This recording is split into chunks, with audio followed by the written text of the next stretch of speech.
ये कहानी है असल संपत्ति की। काफी पुराने जमाने की बात है। एक बार एक राज्य में एक महात्मा भ्रमण करते करते पहुंच गए। फिर वो महात्मा जी एक मंदिर में डेरा डाल के वहीं रहने लगे और रोज महात्मा जी शाम के वक्त प्रवचन सुनाया करते थे। पहले पहले तो महात्मा जी की प्रवचन सुनने के लिए बहुत ही कम लोग आया करते थे, लेकिन फिर धीरे धीरे महात्मा जी के प्रवचन सुनने के लिए पूरे राज्य के लोग इकट्ठा होने लगे। खूब वहाँ भीड़ होने लगी। जो भी लोग महात्मा जी की प्रवचन सुनते थे वो लोग महात्मा जी की बहुत ही तारीफ करते थे और कहते थे कि अगर महात्मा जी के प्रवचन कोई सुनेगा तो उसके जीवन का मार्ग ही बदल जाएगा। और इसी तरह महात्मा जी की प्रवचन की चर्चाएं पूरे राज्य में फैलने लगी और अंत में धीरे धीरे ये बात राजा तक भी पहुंची। तो राजा ने मन ही मन सोचा कि अगर महात्मा जी इतने अच्छे सत्संग सुनाते हैं तो मैं भी उनके सत्संग सुनने के लिए जरूर जाऊंगा। और एक दिन जब राजा महात्मा जी के सत्संग सुनने के लिए गए तो उस राज्य के प्रजा ने महात्मा जी के सामने उस राजा की खूब निंदा की और कहने लगे कि ये राजा तो बहुत ही लालची है, हमारे ऊपर तरह तरह के कर लगा के हमसे पैसे वसूलते हैं। यहाँ तक कि हम लोग जितना अनाज उगाते हैं उसमें से आधा तो ये राजा ही ले जाते हैं। पता नहीं हमें इस राज्य में कब तक इस तरह का जुल्म सहना पड़ेगा। और इस तरह के कई तरह तरह की शिकायत लोग महात्मा जी के सामने करने लगे और कहने लगे कि महात्मा जी आप राजा को समझाते क्यों नहीं? अगर आप कहेंगे तो आपकी बात वो जरूर मान जाएंगे। ये बात सुनते महात्मा जी ने मुस्कुराते हुए सभी लोगों से कहा कि मैं तो महात्मा हूँ, मेरा काम है लोगों को धर्म के रास्ते पे चलने सिखाना, ना कि राजकीय विषय में चर्चा करना। फिर भी मैं उस राजा को समझाने की कोशिश जरूर करूँगा। और ये बोल के महात्मा जी अपने विश्राम कक्ष में चले गए। और अगली सुबह जब महात्मा जी जगे तो उन्होंने देखा कि राजा के 2 सैनिक मंदिर के सामने महात्मा जी का इंतजार कर रहे थे। तो महात्मा जी ने उन दोनों सैनिकों से पूछा कि क्या बात है, आप लोग मेरी क्यों प्रतीक्षा कर रहे हो? तभी उन सैनिकों ने महात्मा जी से कहा कि हमारे राजा ने आपको अपने महल में प्रवचन सुनाने के लिए आमंत्रित किया है। ये बात सुनते महात्मा जी ने कहा कि ठीक है, आप लोग जरा प्रतीक्षा कीजिए, मैं पूजा पाठ करके फौरन आप लोग के साथ चलता हूँ। उसके बाद महात्मा जी पूजा पाठ करने के बाद उन सैनिकों के साथ राजा के महल में चले गए। राजा के महल में पहुंचने के बाद महात्मा जी थोड़ी देर आराम वगैरह किए। उसके बाद महात्मा जी अपना प्रवचन सुनाने लगे। महात्मा जी जब प्रवचन सुना रहे थे तो महात्मा जी के झोले से कुछ कंकड़ पत्थर जमीन पे नीचे गिर रहे थे। उन कंकड़ पत्थरों को देख के राजा को बहुत ही आश्चर्य हुआ। तो राजा ने महात्मा जी से पूछा कि महात्मा जी ये क्या है, आपने इतना सारा कंकड़ पत्थर क्यों इकट्ठा करके रखे हो? राजा की ये बात सुनते महात्मा जी ने मुस्कुराते हुए कहा कि मेरी ये संपत्ति है, मैंने इसे जमा करके रखा है। मरने के बाद इन सारे कंकड़ पत्थरों को मैं भगवान को तोहफे में दूंगा, इसीलिए इन सारे कंकड़ पत्थरों को मैं हमेशा अपने साथ में रखता हूँ।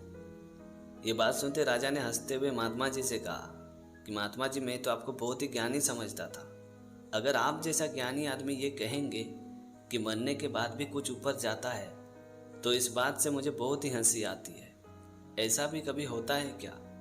तभी महात्मा जी ने राजा से कहा कि अगर सच में ऐसा नहीं होता है तो तुम अपने प्रजा का खून चूसकर इतना धन इकट्ठा क्यों करते हो? क्या भगवान का तुम पर अलग से कृपा है जो तुम इन सारे संपत्ति को ले जाने के लिए भगवान से अलग से अनुमति लेके रखा हो, या फिर तुमने अपने कफन में बड़ी बड़ी जेब बना के रखे हो? महात्मा जी की बात सुनकर राजा को बहुत ही शर्मिंदगी महसूस हो रही थी और उन्होंने महात्मा जी को वादा किया कि आज के बाद ऐसा पाप मैं कभी नहीं करूँगा। इसीलिए कहते हैं कि अरब खरब जोड़िए, करिए खूब फरे, इसे रखोगे तुम कहाँ, नहीं कफन में जेब। तो दोस्तों छोटी सी कहानी में ये सिखाती कि लालच की सीमा का कोई अंत नहीं होता और ना ही इंसान की इच्छाएं कभी खत्म होती है। आप जो भी कमाओगे या जो भी इकट्ठा करोगे, मरने के बाद सारी की सारी यहीं पड़ी रहेगी, कुछ भी साथ जाने वाला नहीं है। तो क्यों ना धन इकट्ठा करने के बजाय पुण्य को जमा किया जाए जो हमारे साथ जाने वाला है। तो फिर उस अनुसार से जो हम अपने साथ ले जा पाएंगे वही सबसे बड़ी दौलत है। इसलिए अगर कुछ जमा करना ही है तो धन नहीं, पुण्य जमा करें। ये कहानी एक गुरुकुल की। एक गुरुकुल में हर रोज सवेरे सवेरे पूजा आराधना होता था, प्रसाद वगैरह चढ़ाया जाता था और ये प्रोसेस पूरा होने के बाद ही गुरुकुल का बाकी काम होता था। और एक दिन सवेरे सवेरे जब पूजा आराधना शुरू हुई, प्रसाद वगैरह रखा गया तभी एक शिष्य ने पूजा के बीच में ही गुरुजी को टोकते हुए पूछा कि गुरुजी, हमारे द्वारा चढ़ाए गए प्रसाद क्या भगवान स्वीकार करते हैं? अगर भगवान हमारे प्रसाद को स्वीकार करते हैं तो हमारा प्रसाद कम क्यों नहीं होता है? और अगर भगवान प्रसाद को स्वीकार नहीं करते हैं तो आखिर भगवान को प्रसाद चढ़ाया क्यों जाता है? अपने शिष्य की ये बात सुनकर गुरुजी ने उस वक्त कुछ नहीं कहा। गुरुजी ने जो पूजा का प्रोसेस था वो पूरा किया, फिर सभी शिष्यों को एक श्लोक याद करने के लिए दिया और करीबन 1 घंटे बाद गुरुजी ने उसी शिष्य से पूछा कि क्या तुम्हें श्लोक याद हो गया है? तो उस शिष्य ने कहा कि जी गुरुजी, मुझे श्लोक पूरी तरह से याद हो गया। फिर उस शिष्य ने गुरुजी को वो श्लोक बहुत ही अच्छी तरीके से सुनाया। तभी गुरुजी ने अपना सर हिलाते हुए कहा कि नहीं, ये तो नहीं हुआ। तभी उस शिष्य ने जोर देते हुए गुरुजी से कहा कि गुरुजी, ये श्लोक बिल्कुल सही है और शुद्ध भी है, आप चाहे तो पुस्तक में देख सकते हैं। तभी गुरुजी ने पुस्तक को देखते हुए कहा कि श्लोक तो सारे के सारे पुस्तक में ही है, तो ये श्लोक तुम्हारे दिमाग में कैसे चला गया? गुरुजी की ये बात सुन के वो शिष्य पूरी तरह से चुप हो गया, जैसे उसके पास कोई जवाब ही नहीं था। तभी गुरुजी ने कहा कि पुस्तक में जो श्लोक है वो स्थूल रूप में है, यानी मोटे आकार में है। तुमने जब श्लोक को पढ़ा तो वो सूक्ष्म रूप में तुम्हारे दिमाग में प्रवेश कर गया और उसी सूक्ष्म रूप में वो तुम्हारे दिमाग में रहता है।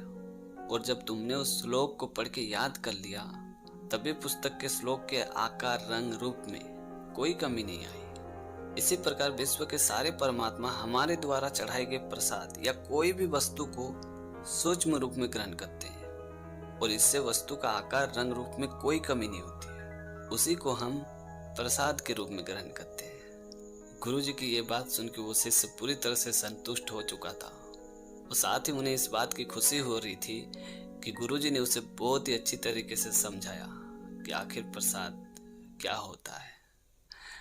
तो दोस्तों, आज की कहानी आपको कैसी लगी कमेंट करके ज़रूर बताना। और अगर आपने हमारे चैनल को अभी तक सब्सक्राइब नहीं किया तो प्लीज़ यार चैनल को सब्सक्राइब कर देना, क्योंकि इस तरह का कंटेंट मैं हमेशा अपने चैनल पे लाते रहता हूँ। तो आज के लिए इतना ही, मिलते हैं अगले वीडियो में एक नई टॉपिक के साथ, एक नई कहानी के साथ। तब तक के लिए जय हिंद, वंदे मातरम।